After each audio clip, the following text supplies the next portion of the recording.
Sa gitna ng nag-aapoy na kagubatan ng Barangay San Isidro, isang misteryosong pangyayari ang naganap. Isang bulalakaw na pinaniniwalaang ball ang apoy ng masamang espiritu ay bumagsak sa lupa at sa pagbagsak nito, isang lalaki ang nasaniban. Ang lalaking ito, si Ben, ay dating isang simpleng magsasaka, ngunit ngayon ay nag-iba ang kanyang anyo. Nagiging malakas siya, at ang kanyang mga mata ay naglalabas ng apoy. Ang mga tao sa barangay ay natatakot at hindi alam kung ano ang gagawin. Sa gitna ng kaguluhan, isang batang lalaki ang nagpakita. Si Dwight, anak ng isang magsasaka at isang diwata, ay naglakbay mula sa malayo upang tulungan ang kanyang mga kababayan. Si Dwight ay may kakaibang kapangyarihan, minana niya ito mula sa kanyang ina. Siya ay may kakayahang makipaglaban sa mga masamang espiritu. Nang makita ni Dwight ang nangyari kay Ben, alam niya na kailangan niyang kumilos.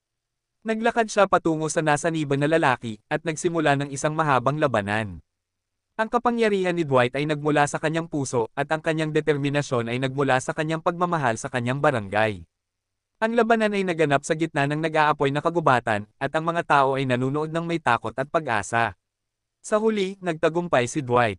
Ang masamang espiritu ay napatalsik kay Ben at ang lalaki ay bumalik sa kanyang dating anyo. Ang barangay ay nagdiwang at si Dwight ay naging bayani. Ang kanyang pagiging anak ng magsasaka at diwata ay nagbigay sa kanya ng lakas at tapang upang labanan ang masama. Ang kwento ni Dwight ay naging isang alamat sa Barangay San Isidro, isang kwento ng pag-asa at pagmamahal. Ang dating payapa at maaliwalas na Barangay San Isidro ay naging isang tanawin ng takot at kaguluhan. Si Ben, ang dating simpleng magsasaka, ay bumalik sa kanilang lugar ngunit hindi na siya ang dating Ben. Ang kanyang mga mata ay naglalabas ng apoy at ang kanyang katawan ay naglalabas ng init. Ang kapangyarihan ng bulalakaw ay lubos na nakakontrol sa kanya, at ang kanyang puso ay puno ng galit at puot. Sa isang iglap, sinunog ni Ben ang mga kabahayan ng kanilang barangay. Ang apoy ay kumalat ng mabilis, at ang mga tao ay nagsisigawan sa takot. Ang mga tahanan, ang kanilang mga alaala, at ang kanilang mga pangarap ay naglalaho sa apoy. Ang mga tao ay nagsilikas, ngunit wala silang magawa kundi panoorin ang kanilang barangay na nasusunog. Sa gitna ng kaguluhan, si Dwight ay nagpakita muli. Ang kanyang puso ay puno ng lungkot at galit, ngunit alam niya na kailangan niyang kumilos. Ang kanyang ina, ang diwata, ay nagbigay sa kanya ng kapangyarihan upang kontrolin ang tubig. Sa isang iglap, nagpaulan si Dwight ng malamig na tubig mula sa langit. Ang tubig ay bumagsak sa nag-aapoy na barangay, at ang apoy ay unti-unting napuksa. Ang mga tao ay nagsipagpasalamat kay Dwight.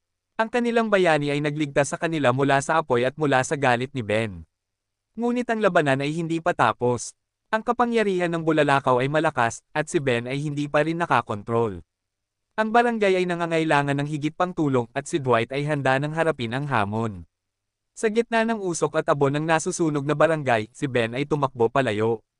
Ang kanyang katawan ay nagninangas, at ang kanyang mga paa ay tila hindi na tumatapak sa lupa. Tumakbo siya patungo sa kagubatan, isang malawak at madilim na lugar na nagsisilbing kanlungan ng mga halimaw at mga espiritu. Sinundan siya ni Dwight. Ang kanyang puso ay puno ng pag-aalala at galit. Alam niyang kailangan niyang pigilan si Ben bago pa tuluyang masira ang kanilang barangay. Sa kagubatan, ang mga puno ay nagsisilbing mga pader, at ang mga ugat ay nagsisilbing mga daan. Ang araw ay hindi nakikita, at ang hangin ay malamig at basa. Sa gitna ng kagubatan, nagkita si Dwight at Ben. Ang labanan ay nagsimula. Ang apoy ni Ben ay nagliliyab, at ang tubig ni Dwight ay nag-aalimpuyo. Ang mga puno ay nasusunog, at ang mga hayop ay nagtatakbuhan. Ang kagubatan ay naging isang digmaan, isang labanan ng dalawang magkaibang kapangyarihan. Ang bawat pag-atake ni Ben ay puno ng galit at puot. Ang bawat pagtatanggol ni Dwight ay puno ng pag-asa at pagmamahal. Ang labanan ay nagpatuloy, at ang kinalabasan ay hindi pa alam. Ang kapalaran ng barangay, ang kapalaran ni Ben, at ang kapalaran ni Dwight ay nakasalalay sa kinalabasan ng labanan. Sa gitna ng nag-aapoy na kagubatan, biglang naglaho si Ben. Ang apoy na nakapalibot sa kanya ay unti-unting nawala, at ang kanyang katawan ay naging isang anino. Bago tuluyang mawala, isang malakas na boses ang umalingaw-ngaw sa kagubatan. Babalik ako. Babalik ako upang sirain ang inyong lugar. Ang boses ni Ben ay puno ng galit at puot. Ang kanyang mga salita ay nagbigay ng takot sa puso ni Dwight. Alam niya na ang labanan ay hindi pa tapos.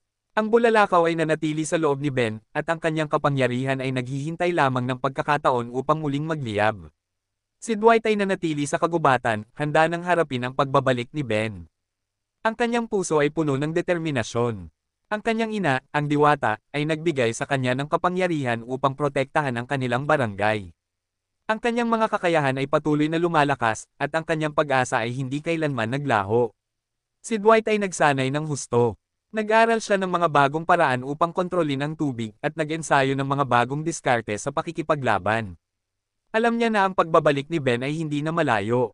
Ang kanilang barangay ay nasa panganib at siya lamang ang makakapagligtas sa kanila. Ang paglalakad ni Dwight pabalik sa kanilang dating tahanan ay tila isang mahabang paglalakbay sa gitna ng kadiliman. Ang usok mula sa nasunog na barangay ay sumusunod sa kanya, isang mapait na paalala ng pinsalang nagawa ni Ben. Ang kanyang puso ay puno ng lungkot at galit, ngunit determinado siyang protektahan ang natitira pang mga tao sa kanilang barangay. Nang makarating siya sa dating kinalalagyan ng kanilang bahay, isang malungkot na tanawin ang sumalubong sa kanya. Ang abo lamang ang natitira sa kanilang tahanan, at ang hangin ay amoy ng sunog na kahoy. Nakita niya ang kanyang ama, nakaupo sa gitna ng mga abo, ang kanyang mukha ay puno ng lungkot. Ama, sambit ni Dwight, ang boses niya ay nanginginig. Ang kanyang ama ay tumangala, at ang kanyang mga mata ay puno ng luha. Anak, sabi niya, ang ating tahanan, nawala na. Nararamdaman ni Dwight ang sakit ng kanyang ama. Alam niya na ang kanilang bahay ay hindi lamang isang gusali, ito ay isang simbolo ng kanilang pag-asa at pagmamahal. Ngunit sa kabila ng lungkot, nakita ni Dwight ang isang kislap ng pag-asa sa mga mata ng kanyang ama. Huwag kang mag-alala, ama, sabi ni Dwight. Babalik tayo. Itatayo natin muli ang ating tahanan, at mas magiging malakas pa tayo. Ang kanyang mga salita ay nagbigay ng kaunting ginhawa sa kanyang ama. Alam niya na ang labanan ay hindi pa tapos, ngunit ang pag-asa ay patuloy na nagniningning sa kanilang mga puso. Ang sikat ng araw ay nagsimula ng sumilay sa nasunog na barangay, nagdadala ng bagong pag-asa sa mga puso ng mga tao.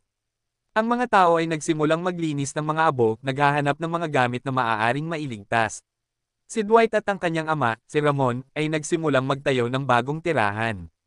Si Ramon ay isang mahusay na karpintero, at ang kanyang mga kamay ay sanay sa paghawak ng kahoy. Si Dwight ay tumulong sa kanyang ama, nagdadala ng mga kahoy at naghahanda ng mga kagamitan. Ang bawat pagkilos ay isang paalala ng pag-asa, isang paalala na ang kanilang barangay ay babangon muli mula sa abo. Habang nagtatayo sila, si Ramon ay nagkukwento ng mga nakaraan. Kwento ng kanilang buhay bago dumating ang bulalakaw, kwento ng kanilang mga pangarap at mga pag-asa. Si Dwight ay nakikinig ng tahimik, ang kanyang puso ay puno ng nostalgia at pagmamahal. Anak, sabi ni Ramon, alam kong mahirap para sa iyo ang lahat ng ito. Ang pagkawala ng iyong ina, ang pagkawala ng ating tahanan, ang panganib ni Ben. Hindi po, sagot ni Dwight. Masakit po, pero hindi ako susuko. Protektahan ko po ang ating barangay. Protektahan ko po kayo. Alam ko, anak, sabi ni Ramon. Ang tapang mo ay nagmumula sa iyong ina. Pero kailangan mo ring matuto ng ibang mga bagay. Ang buhay ay hindi lamang pakikipaglaban. Kailangan din natin ng pag-ibig, ng pagkakaisa, ng pag-asa. Natahimik si Dwight. Alam niyang tama ang kanyang ama. Ang kanyang ina, ang diwata, ay nagbigay sa kanya ng kapangyarihan, ngunit ang kanyang ama ay nagturo sa kanya ng karunungan. Kailangan niyang matutunan ang dalawa upang maging isang tunay na bayani.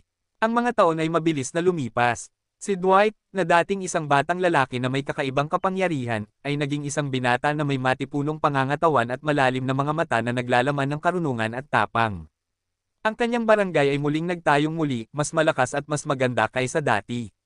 Ang kanilang pag-asa ay muling nagningning, at ang kanilang mga puso ay puno ng pagmamahal. Sa gitna ng muling pagbangon ng kanilang barangay, nakilala ni Dwight si Sylvia. Si Sylvia ay isang magandang dalaga na may busilak na puso at nakakahawa ng ngiti. Siya ay kilala sa kanyang kabaitan at pagiging mapagmahal sa kapwa. Ang kanilang pagkikita ay tila isang pagkakataon, isang pag-aayos ng tadhana. Ang kanilang pag-iibigan ay nagsimula ng dahan-dahan, tulad ng pagtubo ng isang halaman sa ilalim ng banayad na sikat ng araw. Nagsimula sila sa mga simpleng pag-uusap, pagbabahagi ng mga kwento at pangarap.